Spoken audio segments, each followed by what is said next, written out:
कथा सुनाने जा रहा हूँ, इसे भी ध्यान से सुने। एक गांव में हरिनाथ गांव के महाजन थे और कई लोगों को ब्याज पर पैसे उधार देते थे। वह मुख्य रूप से कचहरी में मुंशी के रूप में काम करते थे और अपनी बचत को 20 रुपए प्रति सैकड़ा की दर से वार्षिक ब्याज पर उधार दे देते थे।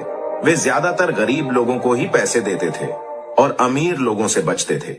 उन्हें अपने यहाँ आने नहीं देते थे। उनका मानना था कि अमीर लोगों को पैसे देना बेकार है, क्योंकि जब उन्हें पैसे चाहिए होते हैं तो उनके पास बहुत संपत्ति होती है, लेकिन पैसे मिलते ही उनकी सारी संपत्ति अदृश्य हो जाती है। कानूनी कार्रवाई का प्रभाव भी बहुत कम होता है जब गरीब व्यक्ति सारी राशि ब्याज समेत चुका देता है। एक दिन हरिनाथ कचहरी से घर लौटते समय उन्होंने एक अजीब घटना देखी। एक व्यक्ति अपनी गाय बेच रहा था और उसे कई लोगों ने घेर रखा था।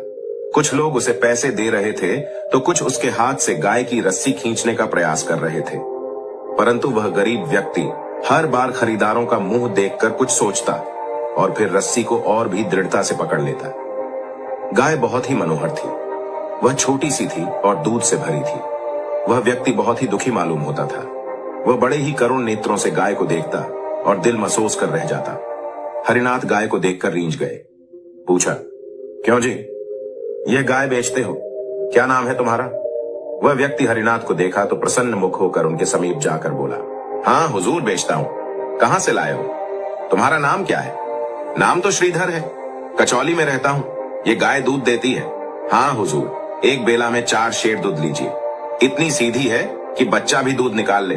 बच्चे पैर के पास खेलते रहते हैं, पर क्या मजाल की सिर भी हिला दे। कोई तुम्हें यहाँ पर पहचानता है? सेठ साहब को शक हुआ कि कहीं चोरी का माल ना हो। नहीं हुजूर, गरीब आदमी हूं, मेरी किसी से जान पहचान नहीं है। क्या दाम मांगते हो? 100 रुपए बतलाए सेठ साहब को। 80 रुपए में हरिनाथ खरीदना चाहता था। कुछ देर तक दोनों ओर से मोल भाव होता रहा। श्रीधर को रुपयों की जरूरत थी और सेठ को गाय की चाह थी। सौदा पटने में कोई कठिनाई ना हुई। 90 रुपए पर सौदा तय हो गया। श्रीधर ने सौदा तो किया था, पर वह अभी भी मोह के बंधन में था। वह कुछ समय तक सोचता रहा, फिर धीरे धीरे हरिनाथ के पीछे पीछे चलने लगा। इसी दौरान एक व्यक्ति ने पास आकर कहा, अबे हम 91 रुपए देंगे, हमारे साथ चलो। श्रीधर ने जवाब दिया, क्या जबरदस्ती है? दूसरा व्यक्ति बोला, हमसे 92 रुपए ले लो, अब तो खुश हो जाओ। और उसने गाय को पकड़ने की कोशिश की, पर श्रीधर ने मना कर दिया। अंत में वे सभी निराश होकर चले गए।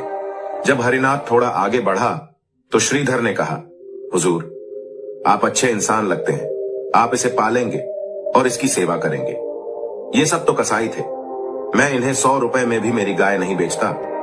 आप समय पर आ गए, नहीं तो ये सब जबरदस्ती से गाय को ले जाते। प्रिय दर्शकों, तोता आगे मैना से कहता है कि प्रिय, और हरिनाथ को प्रणाम करके चला गया। श्रीधर एक गरीब किसान था और गरीबों के कई दुश्मन होते हैं। उसके गांव के जमींदार ने लगान बढ़ा दिया था। जब श्रीधर लगान नहीं भर पाया और उसे रुपयों की जरूरत पड़ी तो उसने अपनी गाय को बेचने का निर्णय लिया। उसके पास बैलों के अलावा कोई और संपत्ति नहीं थी।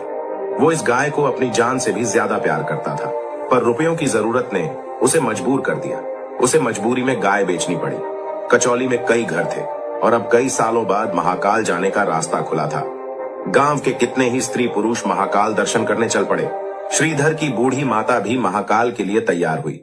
श्रीधर से बोली, बेटा इतना करो, बस मेरे दिल में यही एक अरमान बाकी है कि महाकाल में बाबा भोलेनाथ का दर्शन करूं और उसके बाद दुनिया से जाऊं। भोलेनाथ तुमको इस नेकी का फल देंगे। मुझे एक बार महाकाल का यात्रा करवा दो। मात्र भक्ति ही ग्रामीणों का विशिष्ट गुण है। श्रीधर के पास इतने रुपए कहां थे कि महाकाल के लिए काफी होते, पर माता की आज्ञा को कैसे टालता। सोचने लगा, किसी से उधार ले लूं, कुछ इस साल दे दूंगा, कुछ अगले साल चुका दूंगा, मगर उधार किससे लूं? कम से कम 300 तो चाहिए ही, तभी काम चलेगा। किसी महाजन से जान पहचान भी तो नहीं है। यहाँ जो 1-2 बनिए लेन देन करते हैं वे असायों की गर्दन तक रोक देते हैं। चलूं हरिनाथ के पास, इन सबसे तो वही अच्छे हैं। मैंने सुना है कि ये लोगों से वादे के बदले में पैसे देते हैं और एक बार जो पकड़ लिया तो छोड़ते नहीं है। हाँ, ये जरूर है कि ये लोग अपने कर्जदारों के साथ धोखाधड़ी नहीं करते और सब कुछ स्पष्ट रखते हैं। कई दिनों तक वह सोचता रहा कि उनके पास जाऊं या नहीं। अगर पैसे समय पर ना पहुंचे तो यह लोग बिना शिकायत किए घर बार नहीं छोड़ेंगे, सब कुछ नीलाम कर देंगे। लेकिन जब कोई चारा नहीं बचा तो वह हार कर हरिनाथ के पास गया और पैसे उधार मांगे। हरिनाथ ने कहा, तुम्ही ने तो मेरे हाथ में वह गाय बेची थी। हाँ सरकार, मैं तो पैसे दे दूंगा, लेकिन मैं पैसे वादे पर लेता हूं। अगर वादा ना पूरा किया तो फिर तुम्हारी जान पे बनाएगी, फिर मैं जरा भी रियायत नहीं करूंगा। बताओ कब लौट आओगे? श्रीधर ने मन में हिसाब लगाकर कहा, सरकार 2 साल का समय रख लो। अगर 2 साल में नहीं लौटा पाया तो ब्याज 20 रुपए प्रति 600 हो जाएगा, जो चाहे करो। श्रीधर को 300 में से 250 मिले। कुछ खर्चा कट गया, कुछ नजराना चला गया, कुछ ब्याज में गया। घर आकर उसने थोड़ा गुड़ बेचा और अपनी पत्नी को समझाकर माता के साथ महाकाल को चल दिया। 2 साल गुजर जाने पर हरिनाथ ने मांगना शुरू किया। एक आदमी को श्रीधर घर भेजकर उसे बुलाया और कठोर स्वर में बोले, क्या अभी 2 साल पूरे नहीं हुए? लाओ रुपए कहां है? श्रीधर ने बड़े ही दीन भाव से कहा, हुजूर बड़ी संकट में हूं माता जी, जब से महादेव जी का दर्शन करके आई है, तभी से बीमार पड़ी हुई है। रात दिन उन्हीं की दवा दारू में दौड़ता रहता हूं। जब तक जीती है हुजूर, कुछ सेवा कर लो। पेट का धंधा तो जिंदगी भर लगा रहेगा। अब की बार कुछ फसल नहीं हुई हुजूर, सारी फसल पानी के बिना सूख गई। महादेव ही जानते हैं किस मुसीबत से दिन काट रहा हूं। हुजूर के रूप में कोड़ी कौड़ी अदा करूंगा, साल भर की मोहल्लत और दे दीजिए। अम्मा अच्छी हुई और मेरे सिर से बला टली। हरिनाथ ने कहा, 30 रुपया सैकड़ा ब्याज हो जाएगा। श्रीधर ने जवाब दिया, जैसी हुजूर की मर्जी। श्रीधर ये वादा करके घर आया तो देखा मां का अंतिम समय आ पहुंचा है। मां ने अपने बेटे को प्यार भरी नजरों से देखा, उसे आशीर्वाद दिया और इस दुनिया से चली गई। श्रीधर, जो पहले ही गर्दन तक कर्ज में डूबा हुआ था, अब उसके सिर तक पानी पहुंच गया था। उसने पड़ोसियों से कुछ उधार लेकर अंतिम संस्कार की व्यवस्था की, पर उसे मृत्यु के बाद आत्मा की शांति के लिए दान, दक्षिणा और भोजन करवाया। अब ऐसा कौन सा मौका मिलेगा जब वह अपनी मां की सेवा कर सके? यह उसके धार्मिक और सांसारिक दायित्वों की परिणति थी। अब उसने सोचना शुरू किया कि पैसे कहां से लाऊं। हरिनाथ अब शायद कुछ ना दे, उनके पास जाकर एक बार देखना ही होगा।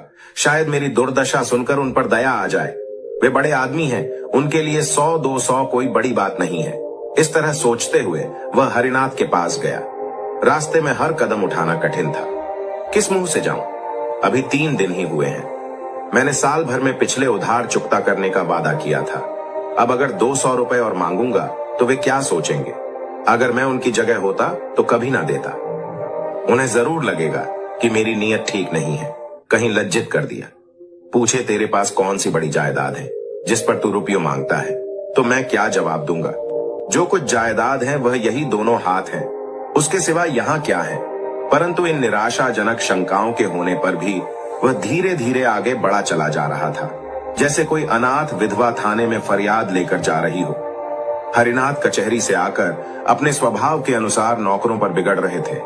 कहते थे, द्वार पर पानी क्यों नहीं छिड़का? बरामदे में कुर्सियां क्यों नहीं निकाल रखी? इतने में श्रीधर सामने जाकर खड़ा हो गया। हरिनाथ झल्लाए तो बैठे थे।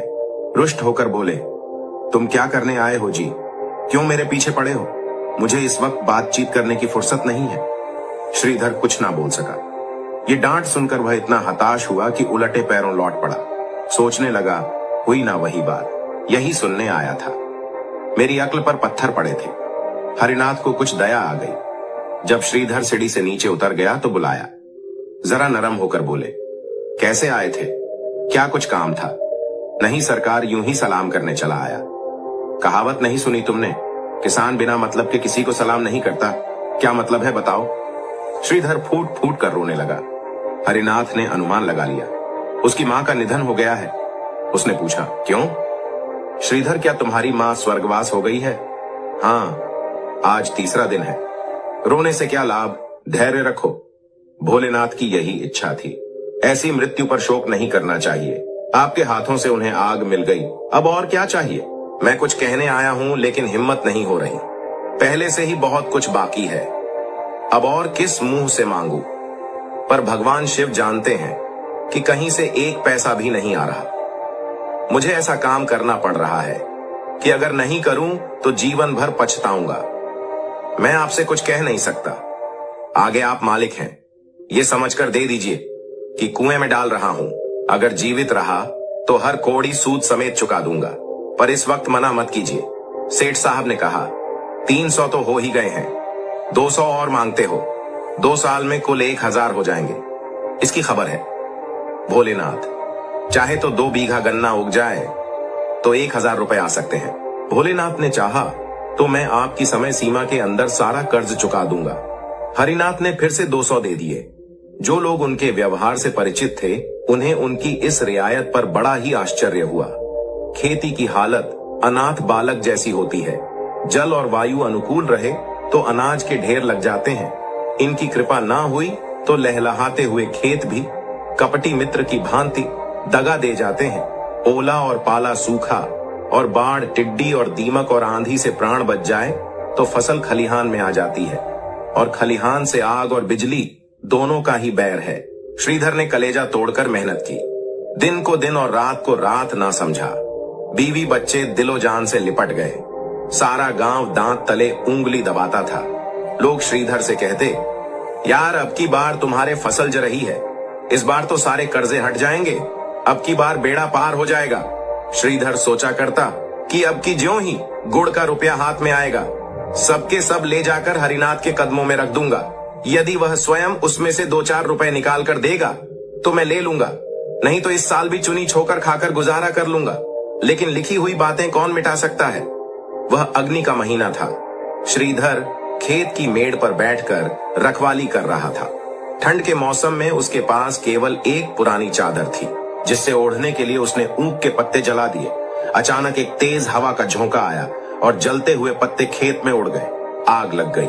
गांव वाले आग बुझाने आए, पर आग की लपटें उड़कर इधर उधर फैल गई। सभी कोशिशें नाकाम हो गई। आखिरकार पूरा खेत जलकर राख हो गया और श्रीधर की उम्मीदें भी उसकी कमर टूट गई। दिल हार गया, हाथ पैर ढीले पड़ गए और सामने की परोसी गई थाली छिन गई। घर आया तो दयाल के कर्जों की चिंता सर पर सवार हो गई। अपनी कोई फिक्र नहीं थी, बाल बच्चों की भी नहीं। भूखे मरना और नंगे रहना तो किसान की नियति है। चिंता सिर्फ कर्ज की थी। ये दूसरा साल बीत रहा है और 2-4 दिन में हरिनाथ के आदमी आने वाले हैं। मैं उन्हें किस मुंह से मिलूं? उनके पास जाकर विनती करूं कि 1 साल का समय और दे दे।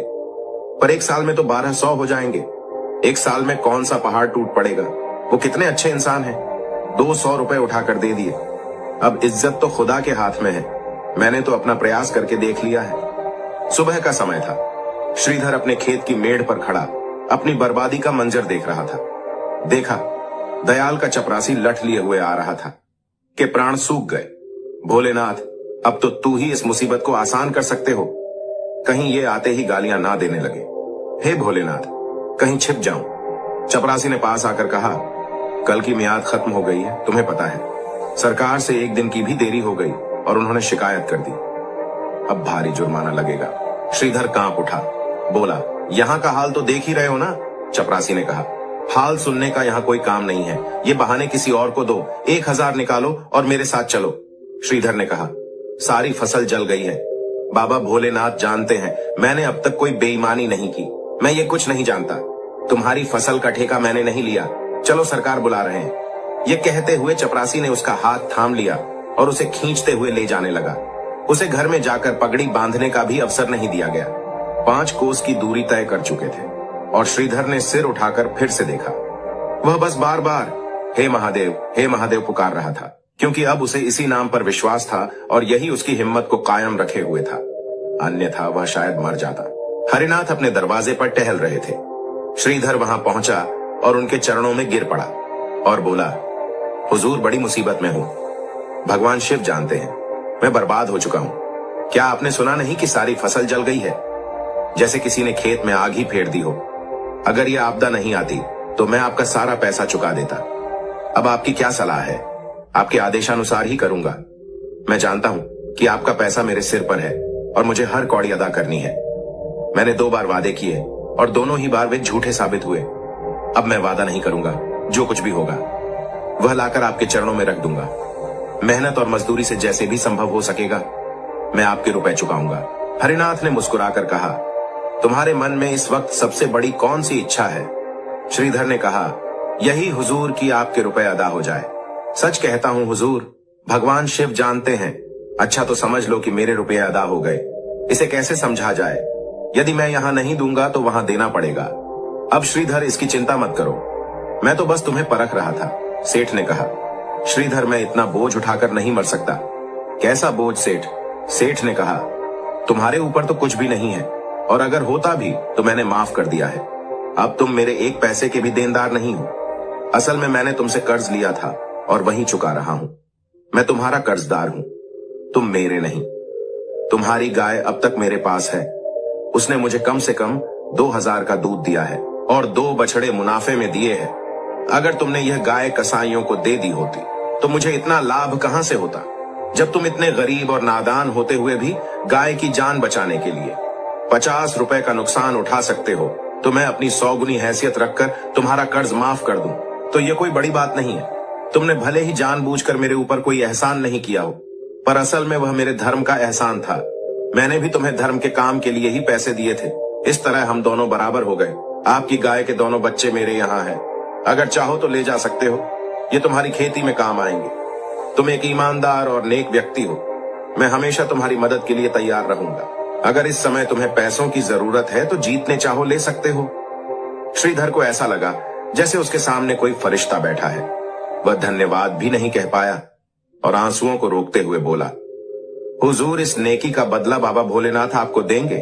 मैं तो आज से आपका गुलाम समझूंगा। नहीं, तुम मेरे दोस्त हो, गुलाम नहीं, उसने जवाब दिया। जो रुपए देकर गुलामी से मुक्त होते उसे मुक्ति धन कहते हैं। तुम पहले ही मुक्ति धन दे चुके हो, अब ये शब्द कभी मत कहना। श्रीधर लाख लाख धन्यवाद करते हुए घर वापस लौट गया। अब उसके मन में संतोष था कि उसे हरिनाथ का कर्ज नहीं देना पड़ेगा। इतना कहकर तोता इस कहानी को समाप्त करता है। तो प्रिय दर्शकों, हमारी आज की कहानी यहाँ समाप्त होती है। हम उम्मीद करते हैं कि आपको हमारी आज की यह कहानी पसंद आई होगी और आप इससे ढेर सारी प्रेरणा लेंगे। मिलते हैं अगली ज्ञान चर्चा के साथ अगले वीडियो में। तब तक के लिए नमस्कार, धन्यवाद।